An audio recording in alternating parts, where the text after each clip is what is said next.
সকাল বন্ধুরা, কেমন আছো তোমরা সবাই? আশা করছি সবাই ভালো আছো, সুস্থ আছো, আর আমরাও ভালো আছি। আমার আরও একটা নতুন ব্লগে তোমাদের সবাইকে স্বাগত জানাচ্ছি। তোমরা দেখছো Sangeeta kitchen with happy family. আজকে তোমাদের সঙ্গে শেয়ার করব গ্রামীণ পদ্ধতিতে কিভাবে পোড়া পিঠে করা হয়, তো তার রেসিপি। তো তার জন্য আমি 750 গ্রাম চাল নিয়েছি, এখানে 3 কৌটো। তো এতে আমি ভাতের চালই নিয়েছি, যেটা ভাত খাওয়া হয়। তো সেই চাল, মোটা চাল নিয়েছি এতে। তো ভালো করে ধুয়ে চালটাকে 2 ঘন্টার জন্য ভিজিয়ে রাখবো। এই যে চালটাকে 2 ঘন্টা মতো ভিজিয়ে রেখেছিলাম, দেখো কত সুন্দর ফুলে গেছে, চালটা মোটা মোটা হয়ে গেছে। তো এবার আমি একটা আটা চালুনি নিয়েছি, যাতে জলটা ভালো করে বেরিয়ে যায়। আর ওই চালুনির নিচে আমি বড় একটা বাটি রেখেছি, যাতে জলটা ওখানে গিয়েই পড়ে। তো জল সমেত আমি চালটা আটার যে চালুনি নিয়েছি তাতে আমি ঢেলে দিলাম। দিলে কিছুক্ষণ পরে দেখা যাবে জলটা সব গড়িয়ে কিন্তু বড় বাটির মধ্যে পড়ে যাবে। দিলে কিন্তু চালে আর জলটা থাকবে না, তাড়াতাড়ি চালটা শুকিয়ে যাবে। আর এই আটা চালুনির মধ্যে আমি 1 ঘন্টা মতো রেখেছিলাম চালটাকে। এরপর আমি রোদে একটা কাপড় দিয়েছি, তার নিচে একটা পেপারও রেখেছি, যাতে মাটি না লাগে, তো তার জন্য। আর জলটাও প্রায় বেশিরভাগই শুকিয়ে গেছে, বলতে গেলে জলটা বেশি নেই। আর সেই চালটাকে আমি এই কাপড়ের মধ্যে দিয়ে ভালো করে রোদে শুকিয়ে নেব। আর মাঝে মধ্যে একবার উলট পালট করে দিব, যাতে জলটা একেবারে শুকনো হয়ে যায়। যত চালটা শুকোবে তত পিঠেটা কিন্তু ভালো হবে, মানে চালের গুঁড়োটা করতে কিন্তু খুব সুবিধে হবে। নরম থেকে গেলে চালের গুঁড়োটা করতে একটু সময় লাগে। তো যাই হোক, ওদিকে তো চালটা শুকোচ্ছে, এদিকে আমি দুপুরে রান্নাটাও করে নিচ্ছি। আজকে 2টো রান্নাই করেছি, মাছের ঝাল দেয়া আর টক, বেশি কিছু করিনি। আর তোমাদেরকে যেহেতু আজকে পোড়া পিঠের রেসিপিটা দেখাবো, তো তার জন্য আর রান্নাবান্নাও বেশি দেখালাম না। আজকে মাছের টক আর ঝাল দেওয়াটা করেছি, বেশি কিন্তু রান্নাটা করিনি, যেহেতু ওদিকের একটু ঝামেলা আছে, তো তার জন্য।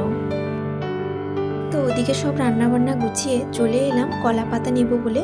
কারণ পোড়া পিঠে মানে কলা পাতাটা অবশ্যই দরকার, কারণ কলা পাতা ছাড়া কিন্তু পোড়া পিঠেটা করা যায় না।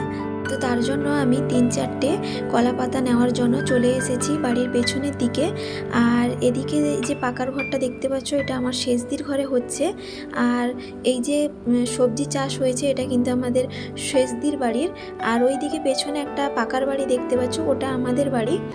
তো তোমাদেরকে সব কিছু এখানে কিন্তু দেখিয়ে নিচ্ছি। আর ওইদিকে একটা পুকুর আছে, সেটাও আমাদের বাড়ি।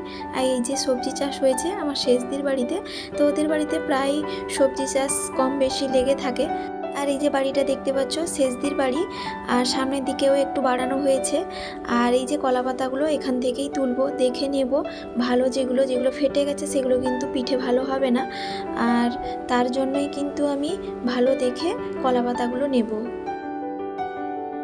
আর এই যে বাড়ি থেকে কাঁচি নিয়ে এসেছিলাম, 3-4টা মতো বড় বড় পরিষ্কার দেখে কলা পাতা নিয়েছি। আর এইগুলো ভালো করে ছোট ছোট করে কেটে বাড়িতে গিয়ে ধুবো। আর এই যে দেখতে পাচ্ছ সবজি চাষ, আর সবজি চাষের ওই দিকে কিন্তু পুকুর আছে, আমাদের বাড়ির পুকুর। তো এবার বাড়িতে গিয়ে কলা পাতাগুলো ভালো করে ধুয়ে নেব।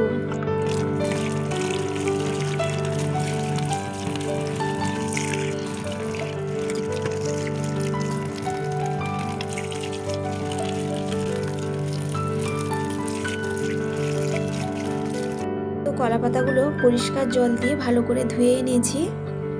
আর এরই মধ্যে তোমাদের দাদা ভাইয়ের কাণ্ড দেখো, নতুন ঘরে গিয়েছিল একটু কাজ করবে বলে, তো ওখানে খুঞ্চি লেগে একটুখানি চিড়েও গেছে। তো তার জন্য আমি হোমিওপ্যাথি একটু ওষুধ লাগিয়ে দিচ্ছি। আর বলছি কি জ্বালা করছে, তো হোমিওপ্যাথি ওষুধ লাগালে একটু জ্বালাও করে। তো যাই হোক, ওকে একটু ওষুধটা লাগিয়ে দিচ্ছি।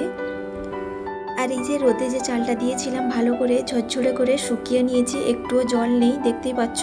আর এবার আমি মিক্সিতে গুঁড়ো করে নিব। কেউ যদি শিলনোড়ায় গুঁড়ো করতে চাও করতেও পারো, আমি মিক্সিতে গুঁড়ো করে নিচ্ছি। আর এই আটার চালুনি নিয়েছি, তাতে দিয়ে ভালো করে চেলে নেব বলে। তো যত ভালো করে গুঁড়ো করবে তত পিঠেটা ভালো হবে। আর একটু দানা দানা থাকলে কোনো অসুবিধে নেই, বেশি কিন্তু বড় দানা থাকলে পিঠেটা ভালো হবে না, একটু শক্ত চাল চাল হয়ে যাবে, তো তার জন্য। তো আমি ভালো করে বারবার করে মিক্সিতে গুঁড়ো করে আমি চালের গুঁড়োটা বের করে নিচ্ছি। এই যে 750 গ্রাম চাল যেটা নিয়েছিলাম, সেটা ভালো করে আমি গুঁড়ো করে নিয়েছি। আর এই যে তোমাদের দাদাভাই বললো কি রাতে অন্য কিছু খাবার খাবে না, আলু ভাজা মুড়ি খাবে। তো তার জন্য আলু আর একটুখানি ফুলকপি দিয়ে ভালো করে ভেজে নিচ্ছি। আর ছেলের তো সব থেকে আলু ভাজাটা প্রিয়, তো তার জন্য ভাবলাম পিঠে যেহেতু করছি আর অন্য কিছু রান্না করব না, তো আলু ভাজা দিয়ে আর ফুলকপি ভাজা দিয়ে মুড়ি খাওয়া হয়ে যাবে। তো তার জন্যই কিন্তু আলু আর ফুলকপি ভাজাটা করে নিচ্ছি। তো যেহেতু পিঠে বানাবো তো তার জন্য কড়াইটা ভালো করে ধুয়ে নিচ্ছি। আর লোহার কড়াইতেই করব, লোহার কড়াইতে করলে কিন্তু পিঠেটা ভালো হয়। এবার আমি পরিমাপটা বলে দিই। এতে আমি 750 গ্রাম চাল নিয়েছি, 1 চামচ লবণ নিয়েছি, আর মিষ্টির রস 1 বাটি নিয়েছি। যেহেতু মিষ্টির রসটা ছিল তো তার জন্য ওইটা দিয়েই পিঠেটা বানাবো। তো মিষ্টির রসটা কুলোবে না, তো তার জন্য কাঁচের বাটির মাপ করে 1 বাটি আমি গুড় নিয়েছি। আর এতে আমি নারিকেল কোড়া নিয়েছি, নারিকেল কোচানো নিয়েছি, মানে একটা নারিকেল আমি হাফ হাফ করে নিয়েছি।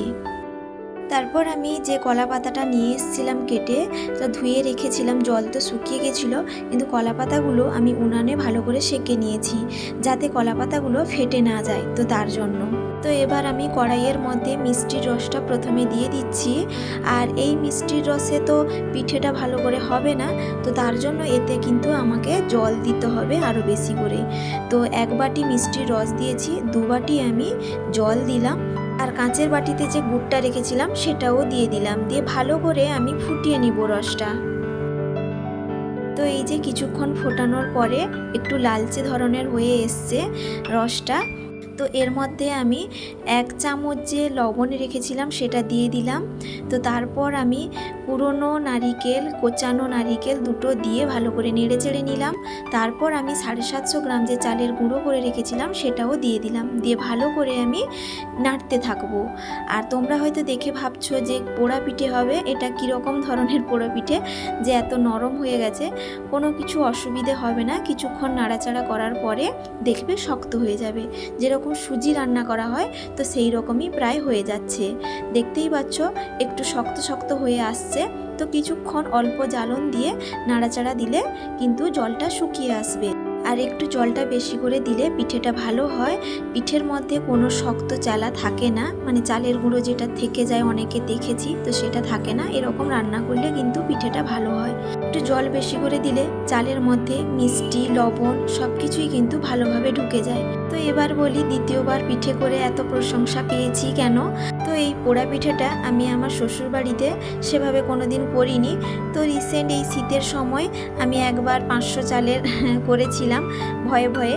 তো গুড় দিয়ে প্রথমে করেছিলাম, তো দেখলাম বেশ ভালো হয়েছে। তো তারপর কিছুদিন পরে ওই শীতের সময়টা একজনের বাড়িতে খেজুরের রস দিয়েছিল 1 কেজি বাড়িতে খাওয়ার জন্য, কিন্তু খেজুরের রস তো আর বেশি খাওয়া যায় না। তো তার জন্য আমি পিঠে বানাবো বলে তোমাদের দাদাভাইকে বলেছিলাম চালটা ভিজিয়ে দিয়ে গেলাম, মানে আমি ডিউটিতে যাব, তো তার জন্য বলেছিলাম চালটা ভিজিয়ে দিয়ে গেলাম, তুমি একটু রোদে শুকোতে দেবে। যিনি দিয়েছিলেন তিনি আমাদের বাড়িতে কাজের জন্য এসেছিলেন সেই দিন। তো বলেছিলেন যে রসটা খেয়েছো কিনা। তো তোমাদের দাদাভাই বলেছিল কি পিঠে করবে, তো তার জন্য আর রসটা খাওয়া হয়নি। তো উনি শুনে বাড়িতে মুড়ি খেতে গিয়েছিলেন কাজের ফাঁকে। তো মুড়ি খেতে গিয়ে কি আবার রস নিয়ে এসছে 2-3 কেজি মতো। তো ওই রস দিয়ে আর আগে যে রসটা দিয়েছিল ওটা দিয়ে আমি পিঠে বানিয়েছিলাম। আর পিঠেটা আমি ওনাদের বাড়িতে আর আমার 2জন দাদার বাড়িতে আর বাড়ির যে 2 দিদি ওদেরকেও দিয়েছি। তো সবাই কিন্তু পিঠেটা খেয়ে প্রশংসা করেছিল। আর যাদের বাড়িতে রস দিয়েছিল তো ওদের বাড়িতে আমাকে আবার ডেকে পাঠিয়েছিল যে তুমি কবে সময় হবে বলো, পিঠে বানাবো, তুমি একবার করে দিয়ে যাবে। তো ওর ছোট মেয়ে তো বারবার করে বলতে থাকে যে কাকিমা পিঠেটা ভালো করেছে, আর কাকিমাকে জিজ্ঞেস করো কীরকম কী পরিমাণ লাগবে, তুমি একবার জিজ্ঞেস করে নিবে, দিলে তুমি সব কিছু রেডি করে রাখবে। মানে ওর মাকে বলেছে তুমি সব কিছু রেডি করে রাখবে, দিলে কাকিমা এলে পিঠেটা বানিয়ে দিয়ে যাবে। আর আমি তো এমনিতে ব্যস্ততার মধ্যে থাকি, ডিউটি, বাচ্চা, সংসারের কাজ, তো সেই জন্য আর পিঠে বানাতে যেতে পারিনি। কিন্তু প্রশংসাটা পেয়ে কিন্তু আমি খুবই আনন্দিত। তো যাই হোক, যে খেয়ে সবাই সন্তুষ্ট হয়েছে সেটাই সব থেকে বড় কথা। আর ওনাদের আত্মীয় বাড়িতেও বা ওনাদের বাড়িতেও পিঠে অনেকবার বানিয়েছে, কিন্তু সেইভাবে পিঠে কিন্তু ভালো হয় না। তো তার জন্যই বারবার করে ডেকে পাঠিয়েছিল, কিন্তু সময়ের অভাবে আর যেতে পারিনি। তো তারপর বাড়িতেই যে রস ছিল তো তার জন্য একটু পিঠে বানাতে ইচ্ছে হলো। আর এই যে দেখতেই পেলে কিভাবে আমি কড়াইয়ের মধ্যে কলাপাতা দিয়ে একটুখানি জলও দিয়েছি নিচে, তারপর আমি পিঠেটা দিয়ে আর তারপর উপরেও কলাপাতা ভালো করে ঢাকিয়ে দিয়েছি 3-4টা মতো। তারপর আমি কিন্তু জ্বালন দিচ্ছি প্রায় 10 মিনিট মতো। আর জ্বালনটা দিচ্ছি তার কারণ হচ্ছে নিচে যে আমি জল দিয়েছি তো সেই জলটাও শুকিয়ে আসবে আর নিচের পিঠেটাও ভালো করে সেদ্ধ হয়ে যাবে। তারপর আমি ওই কলা পাতার উপরে মানে কড়াইয়ের উপরে যে কলা পাতা আছে তার উপরে আমি ঘুঁটে দিলাম, মানে শক্ত জ্বালন দিতে হবে যাতে একটুখানি জলে উপরের দিকে দিলেই কিন্তু পোড়া পিঠেটা ভালো হবে। উপরে যত অংশ পুড়বে ততই কিন্তু পিঠেটা ভালো হবে। আর এই ঘুঁটেটা আমি আমার শেষদির কাছ থেকে নিয়েছি, মানে শেষদি দিয়েছিল 1 বস্তা মতো, তো সেইগুলো দিয়েই কিন্তু পিঠেটা ভালো হচ্ছে, কয়েকবার বানালাম। আর গ্রামে কিন্তু এইসব বেশি পাওয়া যায়, তো তার জন্য গ্রামে পিঠেগুলোও ভালো হয়। আর এই পোড়া পিঠের জন্য কিন্তু শক্ত জ্বালন অবশ্যই দরকার। তো যাই হোক, দেখতেই পাচ্ছ উপরের দিকটা ভালো করে পুড়ে যাচ্ছে। আর এই যে পরের দিন সকালবেলায় সারা রাত্রি তো এই উনানের মধ্যেই কড়াইটা বসিয়ে রেখেছিলাম, না হলে কিন্তু পিঠেটা ভালো হবে না, তো তার জন্য। তো এবার আমি ছাইগুলোকে সাবধানে আস্তে আস্তে করে বের করে নিচ্ছি যাতে পিঠের মধ্যে ছাইগুলো না মিশে যায়, আর মিশে গেলে কিন্তু খারাপ লাগবে দেখতে। আর এই যে দেখতেই পাচ্ছ কলা পাতাগুলো বেশ ভালো করে পুড়েও গেছে, তো তার জন্যই আমি 3-4টা উপরে কলা পাতা দিয়েছিলাম, ভালো করে ভাঁজ করে দিয়েছিলাম যাতে পিঠের মধ্যে ছাইগুলো না মিশে যায়, তো তার জন্য। আর এই যে দেখতেই পাচ্ছ পিঠেটা কত সুন্দরভাবে পুড়ে গেছে, আর নোংরা কিন্তু সেভাবে বেশি হয়নি কারণ আমি সাবধানে ছাইগুলোকে বের করেছি, আর বেশি কিন্তু কালোও নেই। আর এই যে দেখতে পাচ্ছ কত সুন্দরভাবে পুড়েছে। এবার উল্টেও দেখাচ্ছি, দেখো কত সুন্দরভাবে সেদ্ধও হয়েছে পেছনের দিকটা। এবার আমি তোমাদেরকে কেটে দেখাচ্ছি পিস পিস করে, কত সুন্দরভাবে কেটে যাচ্ছে পিঠেগুলো। তো দেখো তোমরা কত সুন্দরভাবে পিস পিস হয়েছে। তো অনেকে দেখেছি পিঠে ভালো হয় না, পিস ভালো করে করতে পারে না, তো ঘেঁটে যায়, হাতে চিটচিটে ভাব লেগে যায়। এটা দেখতেই পাচ্ছ কত সুন্দরভাবে পিস পিস হয়েছে, একেবারে পরিষ্কার হয়েছে। আর এই পিঠেটা বেশি পুড়েও যায়নি, উপরের অংশটা দেখতেই পাচ্ছ কত সুন্দরভাবে হয়েছে, কারণ আমি জ্বালনটা পরিমাণ অনুযায়ী দিয়েছিলাম। বেশি জ্বালন দিলে আবার পুড়ে যেত, তো তার জন্য আমি ঠিকঠাকভাবে জ্বালনটা দিয়েছি। আর তারপরেই দেখো ওই পিঠেগুলোকে আমি ছোট ছোট করে কেটে নিয়েছি। ওটা তো পোড়া পিঠে হলো, এবার আমি দুধে সেদ্ধ করব, তো তার জন্য ছোট ছোট করে কেটে দুধটা গরম করে তার মধ্যে আমি পিঠেগুলোকে দিয়ে দিলাম। এরপর আমি নলেন গুড় যে আছে ওই গুড়টা অল্প পরিমাণে দিলাম যাতে টেস্টটা ভালো আসে। আর এতে চিনিও দেওয়া যেতে পারে, আমার কাছে গুড়টা ছিল তো ফ্রিজে রেখেছিলাম সংরক্ষণ করে, তো তার জন্যই আমি গুড়টা দিলাম। আর এই যে কিছুক্ষণ ফোটানোর পরে একটুখানি দুধটা ঘন হয়ে আসার পরে আমি গ্যাসটা অফ করে দিব। আর এই যে দেখতে পাচ্ছ ঠান্ডা হয়ে গেছে আর দুধটাও ওই পিঠের সঙ্গে ঘন হয়ে গেছে। আর এটা কিন্তু খেতে দুর্দান্ত লাগে, পোড়া পিঠের থেকেও এটা কিন্তু খেতে খুবই সুন্দর লাগে। তো বন্ধুরা, আজকের আমার এই রেসিপিটা কেমন লাগলো অবশ্যই কমেন্ট করে জানাবে। যদি একটুকুও কোথাও ভালো লেগে থাকে একটা লাইক দিতে ভুলো না, আর যারা এখনও সাবস্ক্রাইব করোনি প্লিজ একটা সাবস্ক্রাইব করার অনুরোধ রইল। তো সবাই ভালো থাকবে, সুস্থ থাকবে, আবারও দেখা হবে।